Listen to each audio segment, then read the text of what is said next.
Welcome back to another week of Superman Comic Day. Today's exciting Superman comic is Action Comics number 19, The Purple Plague, the culmination of the Ultra Humanite story, if it is an actual storyline.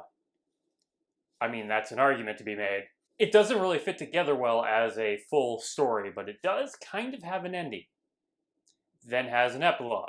Then the Ultra Humanite goes away. But right now, it's the ending. Something called the Purple Plague is ravaging Metropolis. The plague is described to us as giving people purple blotches all over their skin and then leading to death.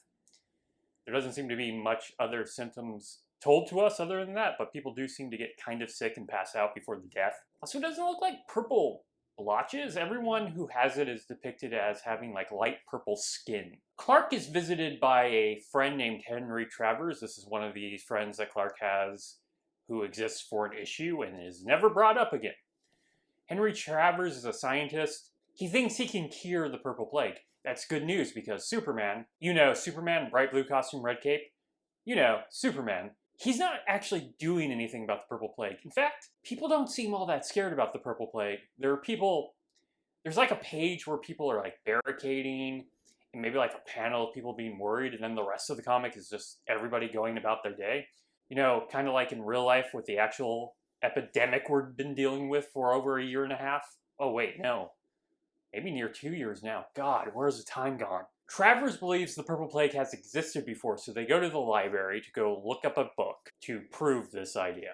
I also assume it has some sort of information about how the Purple Plague was stopped last time. They don't really mention that part, only that it existed before. I don't know what you get from just knowing it existed before other than, well, there has to be some sort of cure or way to stop it. The librarian, who looks remarkably like Lois Lane, tells them someone has already checked out the book. Turns out the person is still there and is about to deliver it. It's a person in a wheelchair. Hint, hint. Yeah, it's going to turn out to be the Ultra Humanite. Superman is not smart enough to pick up on this. The Ultra Humanite in disguise gives back the book, allowing Henry Travers and Clark to check it out. But that puts the Ultra Humanite on Henry Travers' trail, because now he knows someone else knows about the Purple Plague, in the sense that it existed before.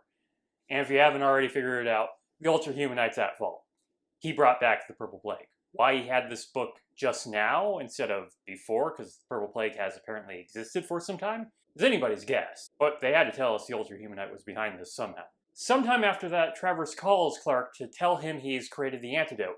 So he goes in front of a huge scientific committee with a patient with the Purple Plague to inject that patient with the antidote. The antidote doesn't work, and he's basically booed and laughed at out of the surgery room, because apparently like scientific committees are basically just 4th grade classes. Like, how is this helpful at all, guys? Like, you've possibly learned something from this, but no, you're just going to boo and force this guy out of science? I don't know what they're trying to accomplish. They're horrible, horrible people. And they're all sitting right next to each other during a plague. My God. These scientists are idiots. Travers feels like quitting, but Clark is able to give him a rousing speech, and he's back on the case.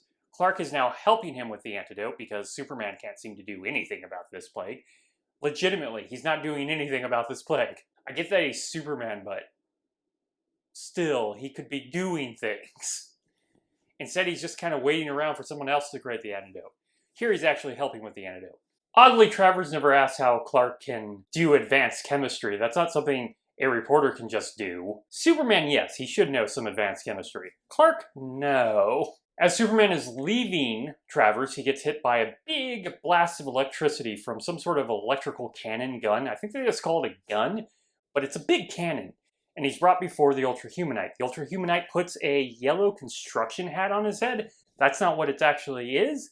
It is a mind control device. And he's going to have Superman help release the Purple Plague across the city. Superman is actually just pretending he's under control, and the first thing he does once he's in the aircraft with the other guy to release the Purple Plague is destroy it. But still, why didn't he just stop the Ultra Humanite from there? He could probably find most of the Purple Plague in that moment and destroy it. But he doesn't. Just kind of lets all this still happen. Some time passes and Clark is walking down the street, presumably to go to the Daily Star. Maybe lunch. Who knows? He has a life. maybe. Spends most of his time as Superman. A kid collapses. He's infected with the purple plague. Clark calls Travers and tells him that the antidote has to be ready because he's going to bring this kid to him to save him. He takes the kid to Travers. Travers uses the antidote, and it works this time. I assume the scientific committee that laughed him out is going to accept him now. And he'll always be able to go, "Told ya!" I don't understand that scientific committee. Superman then goes to confront the Ultra-Humanite. The Ultra-Humanite doesn't seem to have any henchmen left, but he does have the big electrical gun cannon, which didn't kill Superman the first time, so I don't know, he's going to knock him out again and put him in a saw? Maybe try to drill a hole in his head? Does he have a better plan to deal with a knocked out Superman? The Ultra-Humanite just is not a great villain. He just keeps trying to do the same things over and over again and not learn anything from what does and doesn't work against Superman. So he fires the cannon, but Superman uses his super speed to take the Ultra-Humanite out of his wheelchair and put him right in front of the cannon. He's hit by the blast, killing him. Wait, what? Yeah, Golden Age Superman just straight up kills the Ultra-Humanite here. And not like the way he kind of kills other people where he kind of like smashes an aircraft and it crashes and we're just kind of like, well, he didn't like choke a dude to death. He was sort of involved in that. That was definitely an assist. They could have still gotten out of the plane. No, he just straight up kills the Ultra-Humanite, ending what seems to be the Ultra-Humanite story. Even ends with, well, the Ultra-Humanite's dead.